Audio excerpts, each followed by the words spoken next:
For the first story, am I the a-hole for being completely honest to my biological parents about how my childhood was really awful? I was given up for adoption right after I was born. Unfortunately, my adoption didn't work out, and I grew up in foster care until I turned 18. I'm now 19 and in college. In February, I got a Facebook message from a man claiming to be my father. We messaged back and forth, and while I kept a lot of my childhood details private, we did make plans to meet him and my mother. They weren't married to each other, by the way. When I got to the restaurant, I was very shocked and honestly upset to find my father and mother had brought their spouses, as well as their children, to surprise me. My father's mother, so my grandmother, was also there. I was already feeling very emotional about the whole thing, and seeing everyone there didn't help. So, I sat through an hour of listening to them sharing all about their lives, while I faked smile through everything. Honestly, I feel very jealous that they had kids they really loved, and how they all had really happy lives after ditching me. Then they started asking about me and my parents, and how my Facebook gave very little away about my life. I basically lost it, and started crying like a little bee, lol, and told them how crappy my adoptive parents were, and how crappy foster life was. I was pretty snarky and sarcastic when I said that I'm glad their lives worked out for them, because mine sure as hell didn't. I couldn't stop crying, and my father had to drop me back home. He was very apologetic. I feel very crappy about it. I made my mother and father cry at the restaurant. They were really nice people. I got a few messages from my mother and father separately where they've been apologizing and if they could make it up to me. My mother in particular seems really upset by everything, and I hate that I may have messed up her happy life. Her last message basically said that she's been unable to sleep and wants to see me again. I've been ignoring their messages and just been focusing on school instead. Am I the a-hole? Maybe I should have been more honest before the meetup. Now for the top comments. No a-holes here. You have a right to your life. And they have probably spent the last 19 years clinging to the idea that you had a better life than they could give you, being hit by the reality that their happiness now is built on the opportunities they had by condemning you to misery has probably hurt them quite a bit, but that's not your fault. Yeah, but they're pretty close to being the a-hole for bringing everyone with them to what should have been a personal meeting. They messed up, sure. Doesn't seem like they were being intentionally malicious though.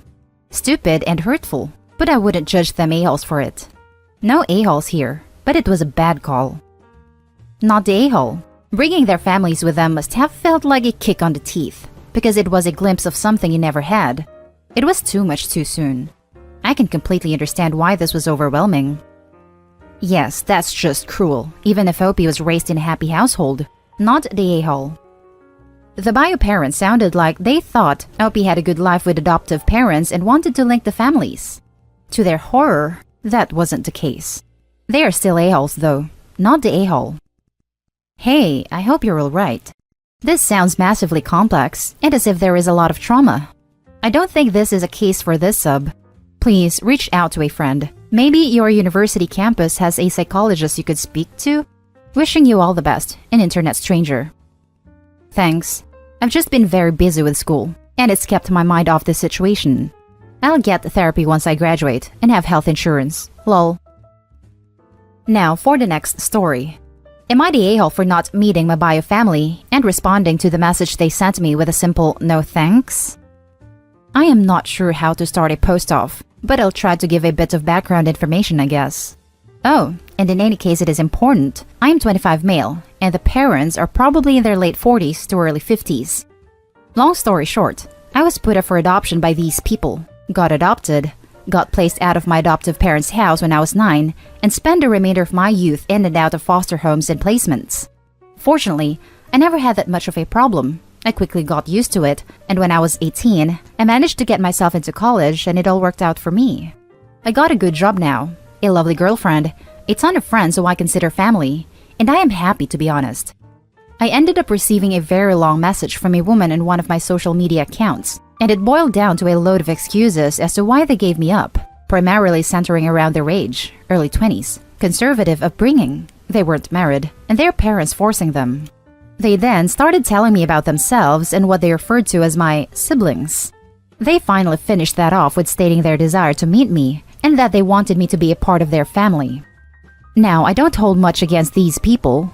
I know it may seem like that, but I don't. It's a case of not caring, if anything. I have never longed to meet them, search them out, or anything of that sort. I just never had a desire to know them. It wouldn't change anything anyway. I ended up responding with a simple no thanks, and followed that up by telling them not to contact me anymore. I figured that would be the end of it, but I couldn't be more wrong. The following days, I started receiving messages from these siblings uttering their desire to meet me. When I told them the same, that turned into accusations of making their parents cry. I ended up blocking them all, which resulted in messages from their friends and new accounts, so I eventually just stopped using the account. It is obvious these people want to meet me and are hurt by my refusal, so am I the a-hole? Now for the top comments. Not the a-hole. It's your life and your decision. They give up all rights to you 25 years ago, and they don't automatically get a pass when they start feeling bad about it. It's your choice. That's the thing. I just don't care to meet them. They've showed you how right you are not to meet them by harassing you. If this keeps up, report them to the police and get a restraining order. You owe these people nothing. Best of luck in everything. Not the a-hole. Their attempted manipulation and intimidation to get you to meet them is a huge red flag. You're doing fine and are happy. I say no need to involve a bunch of family. Well, to be honest, I wasn't going to meet them, manipulation or not. I just wonder, what do they need for you? I mean, come on, it's not just a pure love for your blue eyes. Seeing how the whole pack is engaged and hyped, a lot of people putting too much effort. My bet is an organ donation or something material. I mean, I do have pretty sexy blue eyes though, so who knows? Now for the next story. Am I the a-hole for laughing in my stepsister's face when she showed up at my place and asking to stay for a while? This happened 3 weeks ago. I, 21 female, was home in my apartment that I share with my two closest friends when my stepsister, 19 female, showed up and asked if she could stay with us for a while. I laughed and told her no and closed the door. She ended up going to my dad and her mom's house where she told them everything, and they are pissed. They said it was reckless and cruel to turn her away without seeing that she was okay, and my dad said he was disappointed in me. I told him I did not want her anywhere she could steal or break something that didn't belong to her. He told me she hasn't done that in years, and I have no right to hold childhood mistakes against her. The last time she broke something that was mine was 2 years ago, when I went to stay for Christmas and she went into my room while I was taking a shower and took my phone, then broke said phone. I pointed this out to him, and he told me I can't stay mad at my sister. I told him I'm not mad at my sister because I don't have one, which he did not take great. Then my stepsister started bugging me with how mean it was that I laughed at her, and how she's changed. I asked if she changed enough to want to apologize for the crap she did, and maybe even pay me back. She said no, and she doesn't need to. I told her then she hasn't really changed.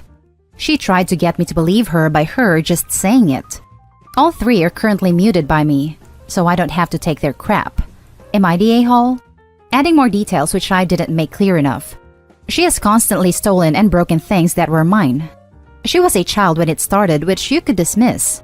You could say that being 17 when the phone thing happened, she was still a child, valid. But when it is a long pattern of the same behavior, of taking other people's stuff without permission, and then either through carelessness or force break stuff, it makes me not trust her or want her in my place, where I live with others and rent, when her damage would cost me a lot more. She has never apologized or made any effort to make amends for it. So I have no reason to take her word for it. Now for the top comments. Not the a-hole. Trust is hard to earn, yet so easy to break. You could have handled it a bit better instead of just laughing in her face, but I agree with not letting her stay. She only says she's changed, but you haven't seen real evidence of it. Also, how do you break a phone that fast? Did she pick it up and started throwing it at walls? Was it a flip phone that she tried to close backwards? Did she try to use it to scrape ice off her windshield? Like, I'm extremely accident prone and drop things constantly. The only times I've broken a phone are dropped one into a mug of tea by accident, dropped one repeatedly over several years while it was in a case, dropped it face down onto gravel. How do you just wander into somebody's room and just break a phone? I'm genuinely confused about the logistics here. Edit. My point is that it's extremely unlikely to me that this was an accident because again, how? Not the a-hole. You owe her nothing. She's not your dependent and you hold no responsibility to her. Why weren't her parents her first call? I would form a hard boundary. Tell your dad that you will not discuss her anymore. If he tries to bring her up, you will end the conversation. He forced her into your life and now is an adult. You have made the decision to cut her out. I'm taking a bet mommy and daddy got tired of her crap and told her to find some place to get lost for a few days, or she had a tantrum and run away. She then decided to crash at Opie's place. Opie's parents wanted a few days of peace, which is why they're pushing back about the brat being back home. Now for the last story. Am I the a-hole? Taking in niece and sharing awful texts. My niece is a college senior with a 3.5 GPA with a double major. She is a beautiful young woman that makes the room brighter when she walks in. She has a great wit and even better laugh. For 6 months, my sister-in-law cut down our 20-year-old niece on a daily basis over everything. They didn't like her boyfriend. They didn't like her coming home late. They didn't want her having guests over in their shared home when the parents were gone. During this time, they would routinely make cutting comments comparing her to an aunt that died of a drug overdose, threatened to call the cops over her coming home late from curfew, called her a W on a routine basis, and just blasted her for everything that they didn't believe in their my way is the only way ways. When we noticed our niece was getting really bad with this mental abuse, we decided enough was enough and time to stay with us for a while. Our niece immediately began to flourish, but our relationship with my wife's sister and her husband plummeted. They wanted us to instill rules we wouldn't do, and wanted us to make it hard on our niece so she would go back home. Instead, we gave her a loving and nurturing home with a family that does things together, shows affection, and helps each other out on individual problems. I went from having 3 children to 4, as there is always room for one more at the table. My niece began to flourish, and that is all we cared about. A few weeks later, during our family vacation with our niece in tow, my sister-in-law blew up our phones for 6 straight hours. My wife was getting very upset, and out of frustration, I showed a text to my niece which contained absolutely terrible things said about her by her own mother. I felt it was both BS our family vacation was getting wrecked, and I felt she had a right to see what her mother was saying about her. Our relationship continued to deteriorate with my sister-in-law. We continuously encouraged our niece to repair the relationship, and after a few months, while still living with us, our niece began seeing her parents for meals. It was during this time my niece was told that my daughter was an ass by my niece's grandfather and that my niece should get out of my house.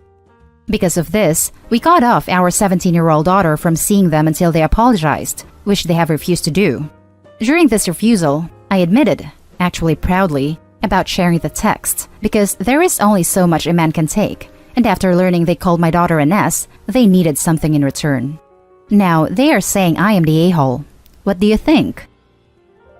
Now for the top comments. Not the a-hole. Your sister-in-law's acts can only be described as utterly abusive and inconsiderate. That being said, I would be careful about sharing your niece the texts because it can make her mental health worse. She may have a right to know what is being said, but it may do more harm, possibly for years, in the long run. Thank you for taking the time to weigh in. This has been a very tough situation for all of us. My niece is thriving now, so I know we did right by her. See, that's where I'm having a hard time deciding if this is not the a-hole or everyone sucks here. I think it's great that you're there for your niece and trying to help her through all this. But why, when you were trying to get her away from the emotional abuse, would you show her those text messages? And don't say because you felt she deserved to see what they were saying about her because that's BS. She had to listen to that while she lived with them.